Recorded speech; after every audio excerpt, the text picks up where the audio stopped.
everyone, I'm Natalie Kunsman, MD, and today we were talking about a ketogenic diet per request by a viewer. So the first thing we need to do is actually define what ketosis is.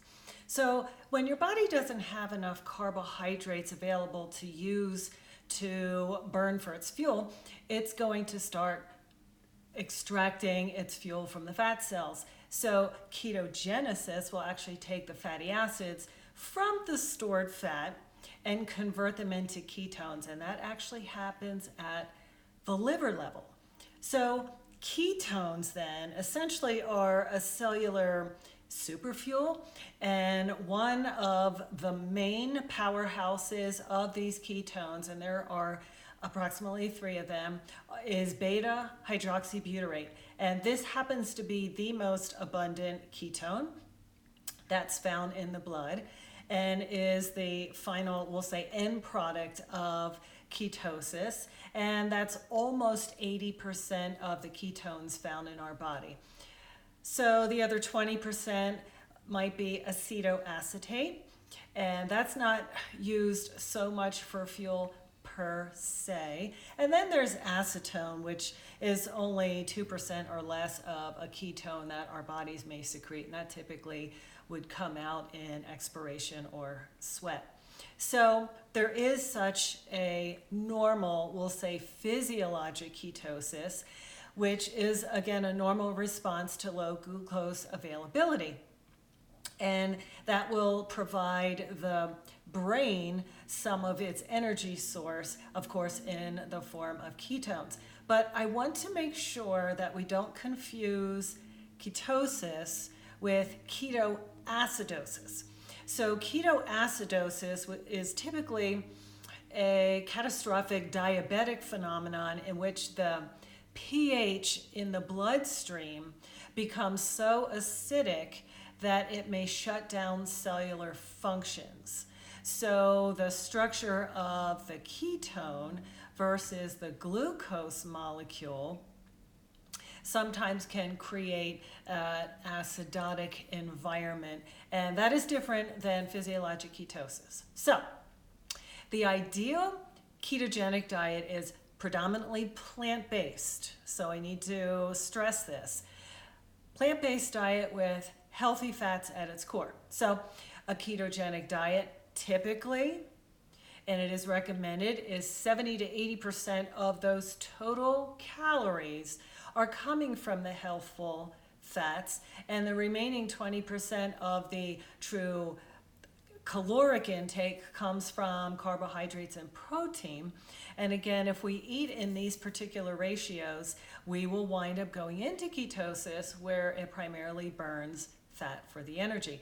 And this is not that unusual of a dietary strategy. Of course, if you look back years ago when we used to go for prolonged fasting states, when we used to hunt and only had meat and vegetation and some of those oils from the natural plants. So in ketosis, for carbohydrates, you must restrict the carbohydrates and the sugar to less than 50 grams per day. And in doing that, we will decrease our insulin levels, we will increase glucagon, we will deplete glycogen stores, and this is a favorable situation for many reasons. So why would we consider doing a ketogenic diet? Well, there has been a lot of research underway, actually with children that had seizure disorders. And so far, the research available to us, which is in the human and the animal models, believe that keto will fight obesity. So in other words, it aids in fat loss. It can aid in fighting heart disease because on the ketogenic diet, we will decrease triglycerides, we will decrease blood glucose, we will decrease the LDL lipoproteins, or what people call, it will decrease bad cholesterol, and it will increase HDL cholesterol. So those are all quite favorable as far as atherosclerosis and arterial damage is concerned. Now, it also may help type 1 and a type 2 diabetic, but we have to have significant caution, particularly with the type 1 diabetic, and those types of patients absolutely must be under physician management. Ketogenesis is also beneficial for the Parkinsonian patient because it will stimulate new neuronal networks within the brain and support the brain function. And of course, back to epilepsy, seizure disorders, favorable benefits in those neurologic patients. Now, there are some promising benefits that are on the horizon in which ongoing research is happening as we speak. So we believe that the ketogenic diet would be good for acne management, which is an inflammatory condition of the skin, polycystic ovarian syndrome, PCOS, cancer, and I wholeheartedly subscribe to a lot of the ketogenic principles as an integrative strategy to fight and prevent cancer. We also believe ketogenic diet is good for sleep disorders, autism, and multiple sclerosis, which is also a neurodegenerative condition. So how do we go about a ketogenic diet? Again, healthy fats are at the core. And when I talk about healthy fats, we are not talking about the processed vegetable oils, processed canola, safflower, corn oils, etc.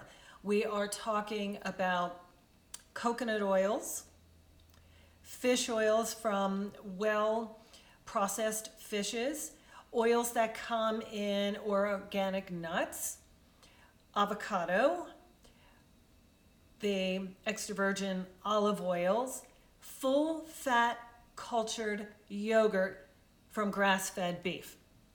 Now again, the meats in the ketogenic diet should also be grass-fed, hormone-free. Now don't forget some of the fats that are within the plant family, which are the avocados that you may want to eat and the olives themselves. Now, medium chain triglyceride oil is primarily processed or extracted from coconut oil, and of course you want to go for the organic coconut oils, and palm oil is not nearly as good, so I would stay primarily with the coconut oils. Now, a word of caution about deep frying with these oils. No matter what oils we deep fry with, this will spoil or make those fats rancid and break them down, and there are no health benefits. In fact, that can actually go against you. I give word of caution for some people who should not go ketogenic, and those are people that may have some eating disorders. Again, the diabetic patient, type 1 or type 2, who is prone to hypoglycemia. There are some muscular dystrophy patients that will not do well with a ketogenic diet. Again, we warn on the pregnant patient. There are some rare genetic conditions that I will not get into, but some of those may need to avoid the ketogenic diet.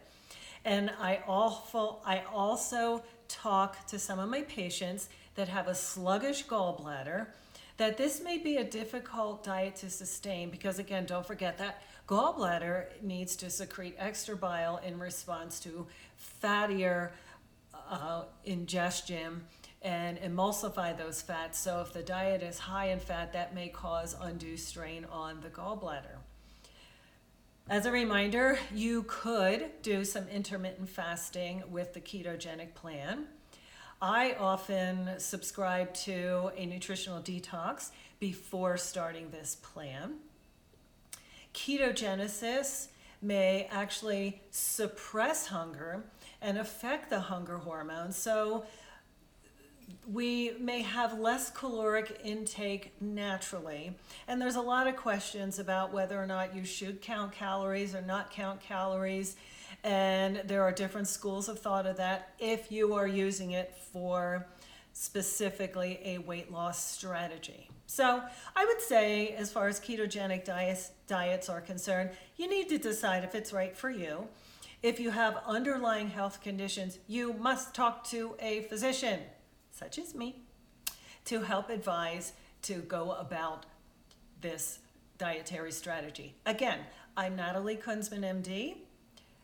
We can subscribe to a lot more questions about ketogenic dieting if you put your questions below. Subscribe to my channel. And until we meet again, be well.